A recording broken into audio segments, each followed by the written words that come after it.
Welcome to Bridging the Gap. I'm your host, Bria Baker, and in this episode, we're celebrating Asian American, Native Hawaiian, Pacific Islander Heritage Month with some of the brilliant talent and creatives behind the Academy Award-nominated Walt Disney Animation Studios film, Raya and the Last Dragon. Part of my experience in this country was always just trying to assimilate and become like a little more American, you know? I was trying to search for like who I am, what my voice is, and that is kind of viewed as being disruptive. To recognize that you deserve to be in a room was and is such a constant journey for me.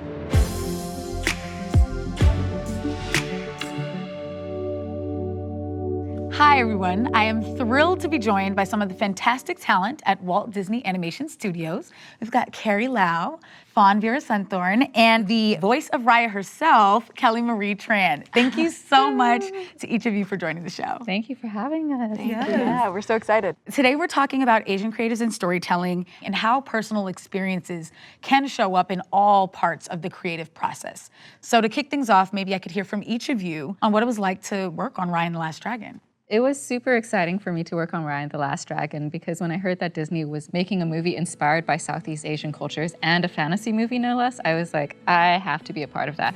First of all, I love fantasy, and also as an Asian American, I thought like, what a wonderful thing to be a part of creating something that maybe I would have liked to watch when I was a kid. It was really special to be able to help bring that movie to life. It's an incredible opportunity to be a part of this film and be able to bring the culture I grew up in onto the big screen in a way that I just never see before. To have so many other Asians in the room. Yeah. We were able to have these sessions where we invited people within Disney Animation to come having a conversation with the creative leads team.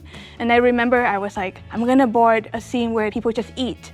And I'm looking for ideas. Just tell me however your tradition is, right? And these are a group of people who are not from Southeast Asia.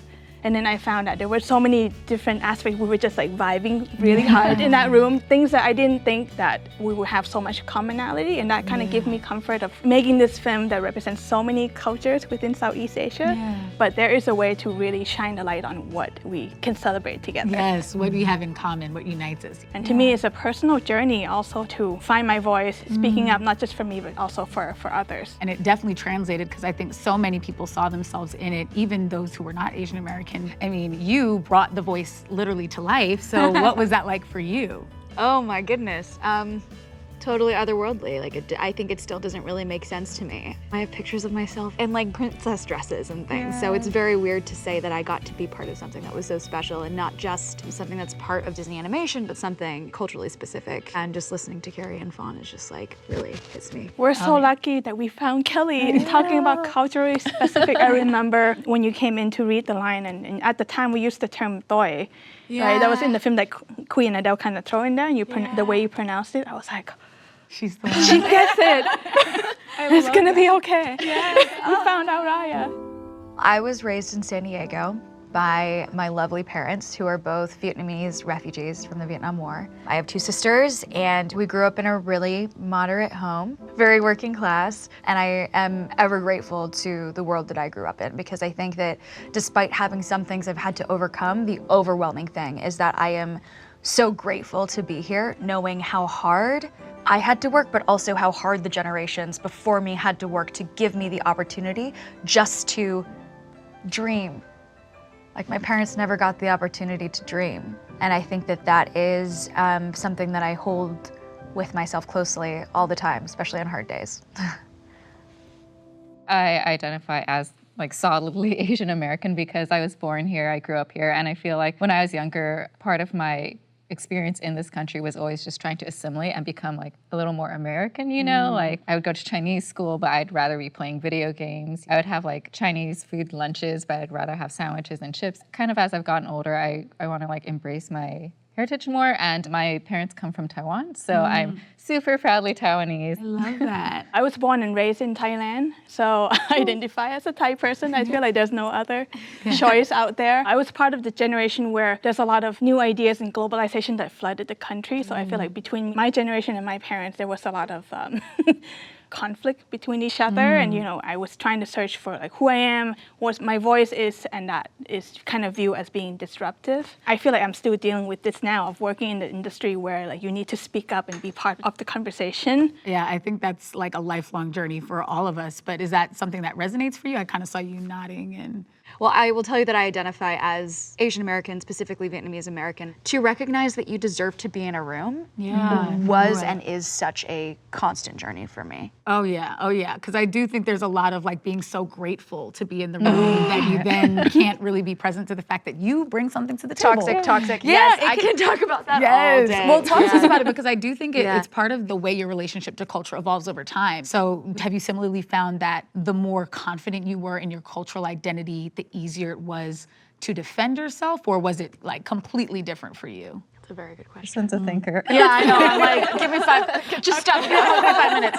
I think that's true. The idea that having community sort of takes away the isolation of feeling those things, because it can be so maddening to be sitting in a room and being like, I'm the only one who feels uncomfortable here. Like, I don't know why, like I must be crazy. Right. Having a community and building that confidence has definitely put me in a place where now I feel very comfortable talking about things that I think I maybe wouldn't have spoken about before because of the whole idea of being grateful. I think that sometimes there's this culture of using gratitude to silence people, which is just as dangerous as so many other things. It's complicated and nuanced. I feel like growing up, I was always just fulfilling a specific role. And then once you enter like creative spaces where you get to work with other people, there's an expectation that you're part of that culture. So you must know, right? You can't be wrong about certain things. And internally, I'm like, I can very much be wrong about certain things because I'm still learning. I'm still trying to, in a sense, reclaim my culture. It's just a journey to find like, how do I fit into there as an Asian American who grew up in like 2 different cultures? I mean, you brought up so many good points, and I feel like we could unpack this for days, but I think what really stuck is the pressure when you are speaking for a community that is so underrepresented, is like you want to get everything right. And you kind of want to give characters permission to be a little messy, to have their own growth that they need. And that's something that I fell in love with Raya and the Last Dragon, is like the protagonist is someone you really believe in, but also the antagonist, you're kind of like, I can't fully root for your downfall. The gift that we have on Raya is that we just have so many characters. Raya, Sisu, Namari, even Varana, who can really dive back into like, who are these ladies and what are their issues and how are they different and how are they flawed? And that was the part that I think is important to everyone involved in this project, that we just want to see who we are, not how we are perceived by other people. And we're here now and we, get to dive into the story room, and I love your contribution to this character. I'm like, let's go. Yes. Kelly, I'm gonna throw this one at you then. What were some of the things that were most important to you when you voiced Raya, and what excited you most about being a part of her character development? I think the thing that excited me the most was just how authentic she felt to me as a character, as someone who, as a young girl, had this very sort of idealized way of looking at the world, and then this terrible thing happens to her, and then we jump to her a little bit older, and we see the way that her perception has changed because of those events. In the past, a lot of films in this specific genre, a lot of the characters like seemingly have this like overwhelmingly positive outlook on life. Super optimistic, almost naive. Yeah, and Raya had this very realistic way of looking at the world where she was like, listen, there are people out there who are coming to get you. I think the evolution of a person who has that perspective and then by the end of the film sort of becomes someone who recognizes that even though there are dangers and there are certain reasons and places where you shouldn't trust other people, there is still this idea that is worth fighting for, and that is almost bigger than yourself. And how much better can the world be if we all just for a second step outside of ourselves and look at the bigger picture? I think for me that was the most profound and moving part of the whole experience. Even hearing you break it down in that way, I'm like, I want to rewatch it. Carrie, what about you? What did you connect most with in the film? Yeah, similarly, the idea of trust and the idea of like resiliency and the ways that we can uplift each other versus thinking that you're alone on a journey. That felt extremely relatable to me. Well, the Asian continent represents 48 countries and accounts for over 60% of the world's population. And yet in America, Asian Americans are kind of lumped into a single category. Even though we account for such a large population, it becomes almost an insular experience to be Asian American. Working on Raya and the Last Dragon was hugely important for me because on screen you see so many different peoples and so many different tribes represented, each with their own unique characteristics and unique customs and unique personalities. The characters are a reminder that Asians are not a monolith, and we have so many stories, and that these stories deserve a platform to be seen and heard. Kelly, when did you start finding your unique voice as an Asian American woman? Oh my gosh. Hard one. That is a really hard question. I think I'm still finding my voice. For me, like coming into the world of entertainment at all was such a huge upheaval of my perceptions of reality. I don't want to speak for all Asian Americans, but I will say specifically in my family, I grew up with parents who, because of the world they came from and because they were worried about putting food on the table, they never had the ability to think what they would do if they were thinking about self-fulfillment. That's like at the top of Maslow's hierarchy of needs, right? Where we were thinking about food, safety, all of these things that you have to get to before you can think of other things. So it took me a really long time to just believe that I could do the things that I am doing now, if that makes sense. No, that makes a lot of sense. And you kind of brought this up in the context of community. But was that similar for you in finding your voice? I was just so connecting to what you were saying, like to the core. And we talked about this before too, of like, how do you pursue your own passion when your family is all about like, we're getting you here, you know, like it's hard to even get you here. At times I feel like a selfish pursuit to trying to, you know, find your voice and write or create and stuff like that. Back when I met Carrie, I was at one of my jobs, and I would just have been working in animation for a while, and it was all about, this is a job, and I get a script, I draw it, you know, and I just kind of like just put my head down, focus, and don't cause any trouble. And around that time, about like 2009, I started writing comic online just kind of randomly. And usually just to complain about what is hard about life. Yeah. Because Very relatable. I was just thinking because that. the struggles, I just want to throw the struggles out there. And I found that people were connecting to those struggles, and I was like, oh, and I'm presenting the struggles in a comedic, funny way, because what other ways, right? Otherwise it would just be sad. There is a part of me that got me interested in art in the first place, but I was just trying to equate art into like a job. Yeah, I can support myself, so parents, please don't be worried. Yeah, I totally feel that. I grew up in Thailand, and then I moved to the United States when I was 19. I felt like I don't look like anybody else. I don't sound like anyone else. And I just wanted to hide part of myself away a little bit in order to fit in. But what I found was that there were so many elements of all of us that we were more alike than we thought we were. And that's when I really feel like I open up to my friends and bring my perspective to them and be able to share and know that I will be accepted just, you know, as a full self and not just a part of Fawn that was just curated for the American audience.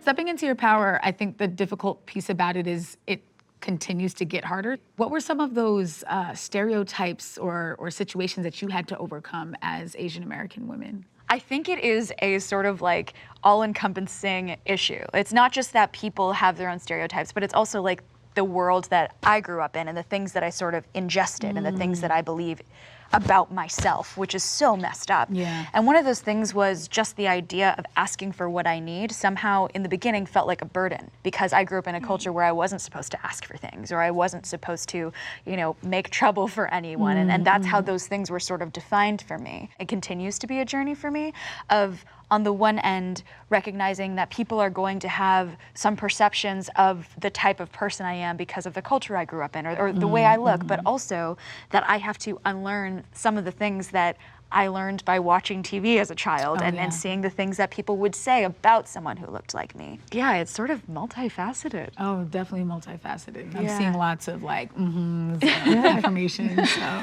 In a way, there are those stereotypes to overcome, but it's also like overcoming them within myself. Yeah. Because I feel like I really kind of just absorbed that. It was like some weird Stockholm syndrome stuff. Right. It's deep. Yeah, it's deep. it's so deep. So even though we know that Raya's world is fictional, the themes that you all are bringing up are very real. What legacy do you hope Raya and the Last Dragon will leave behind? I want to focus on like the ending and how hard fought that moment was, because she has to learn that the main decision of this movie is in the hand of the others, and we have never done that before. And there were so many conversations and people not understanding that because they're used to the hero to be the one that did the thing and then resolve everything. Yet Raya chose to trust the Marie. That is something that is super Asian to me. When I hear that moment, I'm like, yes, let's do this. And when I hear there are doubts about this moment, I'm like, let's talk about it. How do we take the audience and our team there together to that journey that even if you don't feel like you're ready to trust yet, you just have to take the first step, right? And know that it will be worth it, that you can lean on your community, that you don't have to do it yourself. I've had experiences in the past where I feel like I've questioned myself, and I have always found that community has helped me recognize that I'm never alone in those feelings. And I think that Raya does a really good job of conveying how healing that can be, to find spaces where you don't have to explain yourself and you can just be, and together you can like fight for something bigger than yourselves. I think that is something that I want to keep with myself. Yeah. I love that. I love that. Oof, goodness. Carrie, what about you? Oh, I feel like I don't want to keep stealing from Fawn and Kelly, but yeah, the idea of Fawn, you always yeah, yes, it's like if it works, it works, you know.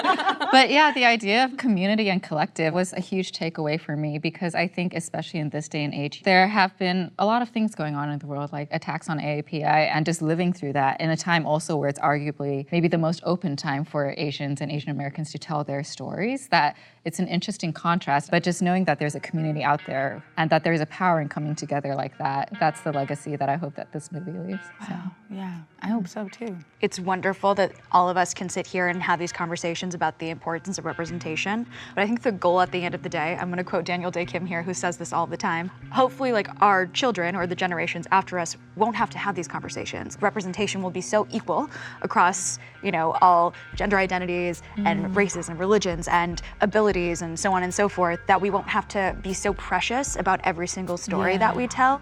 I love that so much, because I feel like everyone is so multifaceted. You know, you all have backstories that's unique to each person, and Carrie can tell the fantasy story she's been wanting to tell. I would love for one day to have all that freedom and see all the beautiful stories. Yeah, like you said, we don't have to get as precious anymore, and we can just be a little real. We can be flawed representatives. Yes. Because that's relatable in its own way. I love the idea of the flawed representatives. I especially love the idea of more fantasy. I think that would be so beautiful to see. So I hope we have you back on the couch at some point telling us about this spanking new project that is going to be so fantastical and out of this world. This has been such an incredible conversation. Thank you three so much for sitting down and talking with me about the importance of multicultural representation. Thank you. Thank you. It's so It's been a pleasure. Be sure to watch Raya and the Last Dragon, now streaming on Disney+, and subscribe to the Disney+ YouTube channel for future conversations.